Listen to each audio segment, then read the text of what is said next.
my fiancée said to her friends. If we ever break up, my cousin would probably take him. I quietly replied, you might be right. 1 month later, I walked into her parents' house with her cousin beside me. Nobody at the table knew what to say. Original post. I, 28 male, had been with Qley, 27 female, for 4 years. We had been engaged for the last 7 months. Everything seemed normal on the surface, but looking back, the cracks were already there. We lived together in a rented townhouse in the Benson neighborhood of Omaha, Nebraska. I work as a logistics coordinator for a mid-sized freight company, and Qley works as a dental hygienist at a fancy clinic out in West Omaha. Life was pretty routine. We worked, we paid our bills at First National Bank, and we spent our weekends doing normal couple things like shopping for groceries at Hy-Vee or going out for a few drinks. But lately, things felt cold.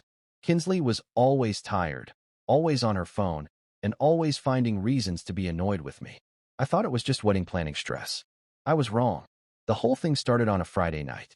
Qley invited 2 of her work friends, Brianna and Tasha, over for a wine night.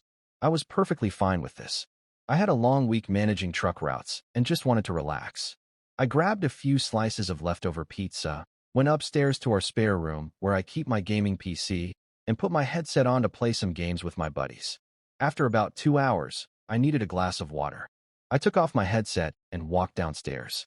The townhouse isn't huge, and the stairs lead right into the kitchen, which opens up to the living room. Qley and her friends were sitting on the living room rug around the coffee table, 3 empty wine bottles between them. They were talking loudly, not realizing I was walking down the stairs in my socks. I stopped halfway down when I heard my name.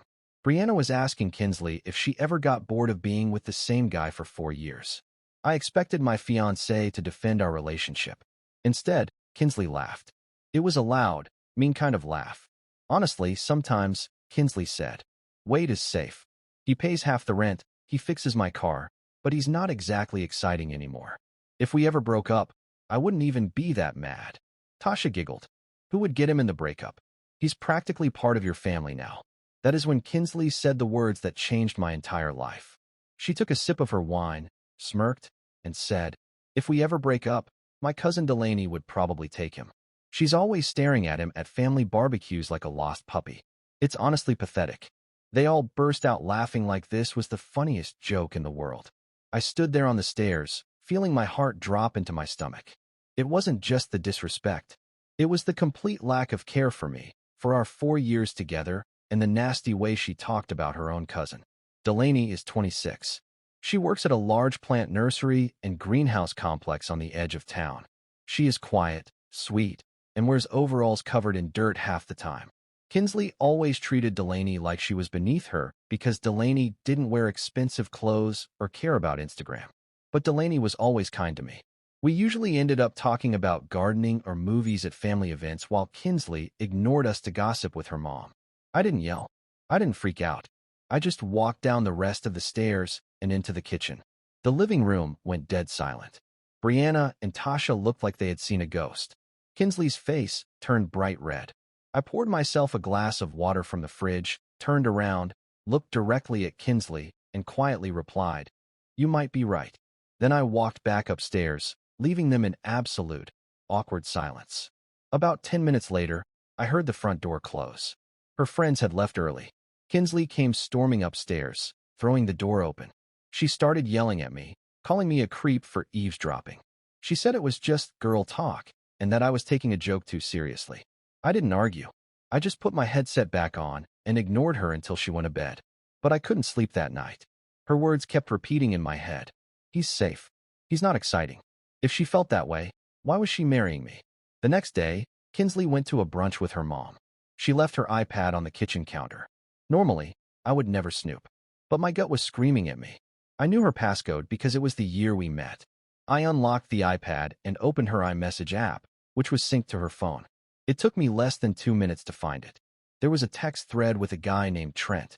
I recognized the name. He was a pharmaceutical sales rep who visited her dental clinic. The messages were not friendly. They were deeply romantic and highly inappropriate. They were talking about a hotel stay they had 2 weeks ago when I thought Qley was at a dental hygiene seminar in Lincoln. He called her his secret wife, and she told him she was trying to figure out how to cancel our wedding without making her parents mad. I sat at the kitchen island, staring at the screen. I felt sick. For years. A ring. A shared bank account. All of it was a lie. She wasn't just bored. She was actively betraying me. I didn't confront her when she got home. I acted completely normal. I asked how brunch was. I smiled. But inside, my brain was working at 1,000,000 miles an hour. I realized I didn't just want to break up with her. I wanted her to feel the exact same embarrassment and shock she had planned for me. And then I remembered what she said about her cousin, Delaney. Update 1. It has been 1 week since I found the messages.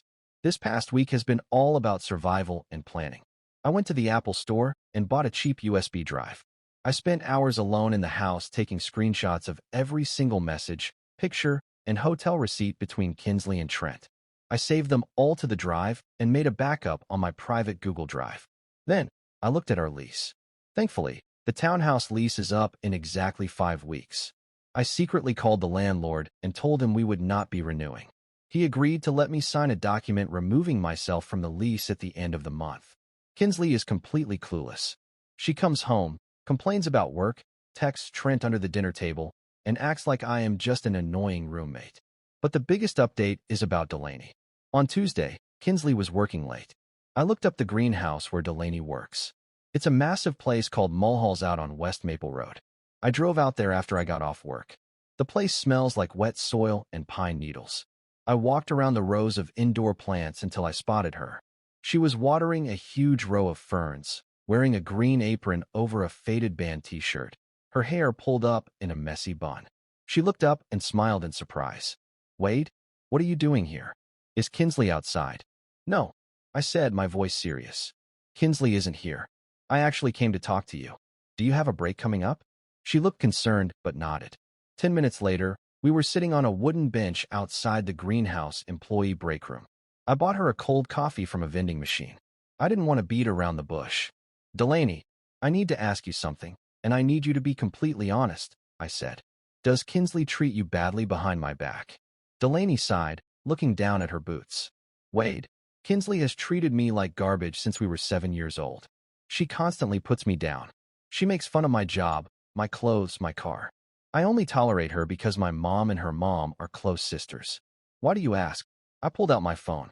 I had transferred a few of the non-explicit screenshots of Qley's texts with Trent. I handed the phone to Delaney. "Because she's cheating on me, and she's planning to cancel the wedding, but hasn't had the guts to tell me yet." Delaney's eyes went wide as she scrolled through the messages. Her hand flew to her mouth. "Oh my God, Wade. I am so sorry. This is disgusting. She's talking about a hotel in Lincoln? That was during my mom's birthday weekend. She said she couldn't come because of a seminar." "It gets worse," I said.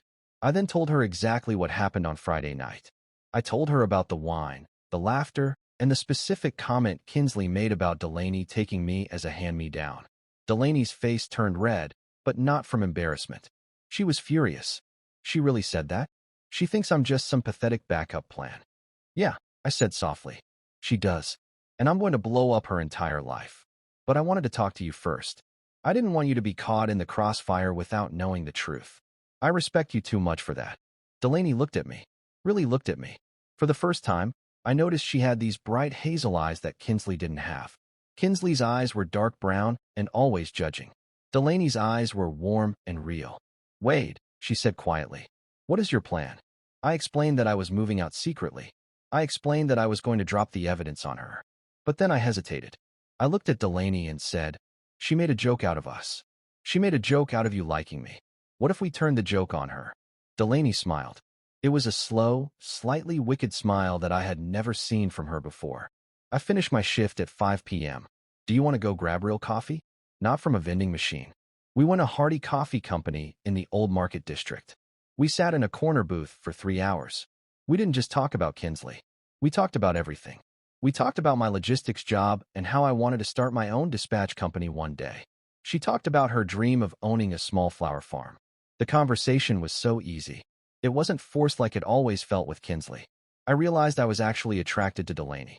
Not just for revenge, but because she was a genuinely amazing person. By the time I walked her to her beat-up Honda Civic, we had a plan. A crazy, nuclear plan for the monthly family dinner happening in a few weeks. And before she got in her car, she hugged me. It lasted a few seconds longer than a normal hug. Update 2. It has been 3 weeks since I went to the greenhouse. I am writing this from my new apartment. Yes, you read that right. I have officially moved out of the townhouse, but Qley doesn't fully know yet. Let me explain. Over the last 3 weeks, I have been living a double life. At home, I am the boring, predictable Wade. I make dinner, I ask Qley about her day, and I sleep on the far edge of the bed. But during the day, I have been making moves. I rented a small 1-bedroom apartment near downtown Omaha. Every day when Qley goes to work, I pack a few boxes of my stuff. Books, winter clothes, my gaming PC, my tools. I drive them to my new apartment on my lunch break. Because Qley never cleans and never checks the spare room or the garage, she hasn't noticed that half my belongings are missing. Financially, I separated everything. I went to First National Bank, closed our joint savings account, which consisted entirely of money I deposited for the wedding, and moved it to a private account. I paid my half of the final month's rent.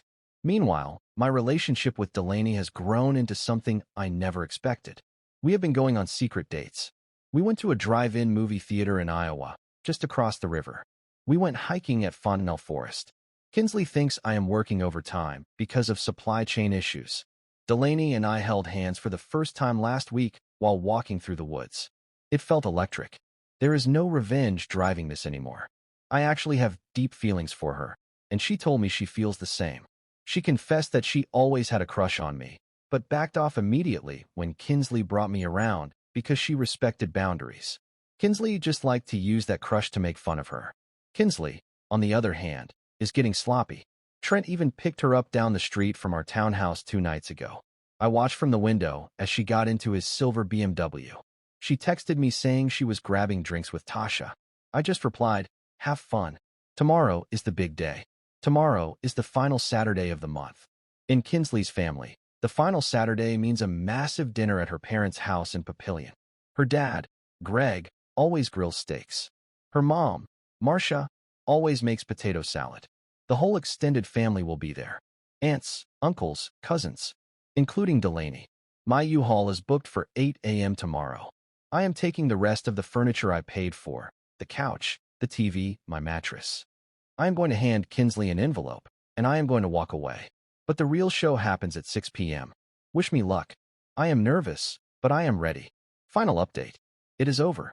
The dust has settled, and I am sitting in my new apartment with Delaney drinking tea on my new couch.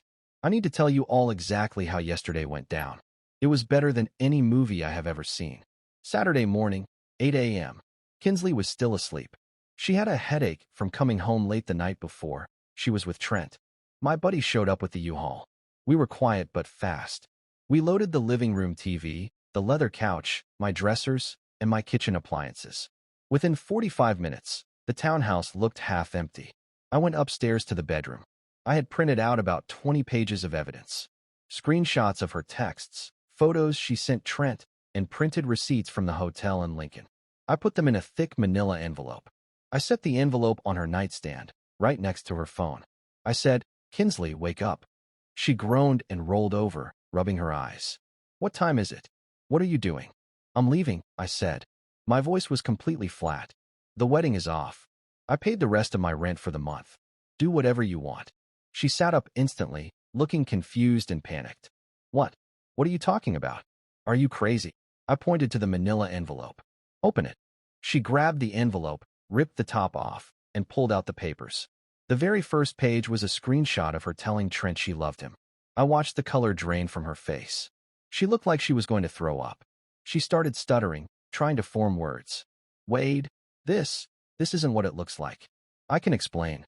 "There is nothing to explain," I said. "Enjoy your life with Trent. Tell your parents I said goodbye." I walked out of the room, down the stairs, and out the front door. She chased after me in her pajamas, crying and screaming my name, but my buddies and I just got in our trucks and drove away. I spent the afternoon unpacking in my new apartment. At 5 p.m., I took a shower, put on a nice button-down shirt and jeans, and drove out to Papillion. I parked my car 3 blocks away from Qley's parents' house. I waited at the corner. At 5:45 p.m., Delaney pulled up in her Honda Civic. She looked absolutely stunning in a yellow sundress. She got out of the car, walked up to me and smiled. She grabbed my hand, intertwining her fingers with mine. My heart was pounding out of my chest, but I felt completely calm. We walked the 3 blocks together. As we approached the house, we could hear the murmur of voices and smell the charcoal smoke from the backyard. We walked up the driveway and through the side gate that leads directly to the backyard patio. There were about 15 people scattered around the yard. Greg was at the grill. Marcia was setting out plates. And right in the middle of the patio, sitting at the large outdoor dining table, was Qley. She was surrounded by her aunts and her mom. She was sobbing hysterically, holding a tissue to her face. I heard her loud and clear. "He just left. He packed up the house and abandoned me. I don't even know what I did wrong. He just snapped and went crazy." She was playing the perfect victim. Her mom was rubbing her back, saying how terrible I was, how I was a monster for breaking her heart right before the wedding. Delaney and I stopped at the edge of the patio. We were still holding hands. I cleared my throat. "Hello, everyone." Every single head turned toward us. The noise in the backyard completely stopped. You could literally hear the sizzle of the meat on the grill. They looked at me. Then they looked at Delaney. Then they looked at our intertwined hands. Nobody at the table knew what to say. The silence was so heavy you could cut it with a knife. Greg lowered his grilling tongs. Marcia dropped a stack of paper napkins. Qley stopped fake crying. She looked up, and when she saw me holding hands with her cousin, her jaw practically unhinged. She stood up so fast her chair fell backward onto the concrete patio. What is this?" Qley shrieked. "What are you doing with her? Get away from him, Delaney." Delaney didn't flinch. She squeezed my hand tighter and looked Qley dead in the eye. "No, I don't think I will." Marcia stepped forward, looking furious. "Wade, what is the meaning of this? You abandoned my daughter this morning, and now you show up holding hands with my niece. Have you lost your mind?" "I didn't abandon her, Marcia," I said loudly, making sure the whole yard could hear. "I left her, because for the last 4 months, she has been sleeping with a pharmaceutical rep named Trent. They spent the weekend in Lincoln during your birthday, Marcia. She told you she had a seminar. She was in a Marriott hotel with another man."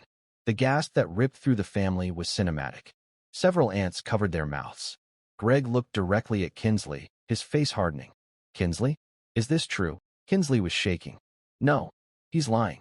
He's just trying to hurt me because he's a psycho." I reached into my back pocket and pulled out a smaller, folded stack of the printouts. I tossed them onto the center of the patio table. "There are the texts. There are the hotel receipts. Go ahead, read them. She already has a copy at home." Greg walked over, picked up the papers, and started reading. His face turned beet red. He handed them to Marcia, who read the first page and burst into tears of absolute shame. Qley realized she was trapped. Her fake victim narrative was destroyed. She turned her anger on Delaney. "You," she screamed, pointing a shaking finger at her cousin. "You planned this. You stole him from me. You've always been a jealous, pathetic loser." Delaney stepped forward, letting go of my hand for a second. She stood tall, no longer the quiet girl in the dirty overalls. "I didn't steal anything, Qley. Do you remember what you told Brianna and Tasha a month ago, when you were drinking wine in your living room?" Qley froze.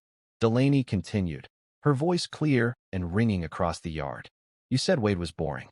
You said if you ever broke up, you wouldn't care. And you said that your cousin Delaney would probably take him like a pathetic backup plan. Well, Qley, you were right. You broke up our relationship by cheating, and I took him. Because unlike you, I actually appreciate a good man." The total humiliation on Qley's face was something I will never forget. She had no comeback. She had no defense. Her entire family was staring at her with disgust. Greg looked at Qley and pointed toward the house. "Go inside. Now, we are going to have a very long talk about this, and you are going to pay Wade back for every single dime he spent on that wedding venue." Qley burst into real, ugly tears and ran inside, slamming the sliding glass door behind her. Greg turned to me. He looked tired and old. "Wade, I am so sorry. I raised her better than this." "I know you did, Greg," I said gently. "Thank you for everything over the last 4 years. The steaks smell great, but we should probably get going." I looked at Delaney. I offered her my hand again. She took it, smiling brightly. We turned our backs on the silent patio, walked out the side gate, and down the street to her car. We drove back to my apartment, ordered a massive pepperoni pizza, and watched movies until midnight. It has been a month since that night. Kinsley's life is a mess. Trent dumped her when he found out the wedding was canceled, and the family knew, proving he just wanted to be a side guy. She had to move back in with her parents because she couldn't afford the townhouse rent on her own. The family treats her like an outcast, and she recently quit her job at the clinic because everyone there found out about the scandal. As for me and Delaney, we are doing amazing. I have never been happier. We are taking things slow, but it feels incredibly right. She brought over a bunch of potted plants for my new apartment yesterday. I sit here looking at them, realizing that sometimes the worst betrayals lead you exactly where you were supposed to be all along. Thank you for reading. Life is crazy, but it gets better.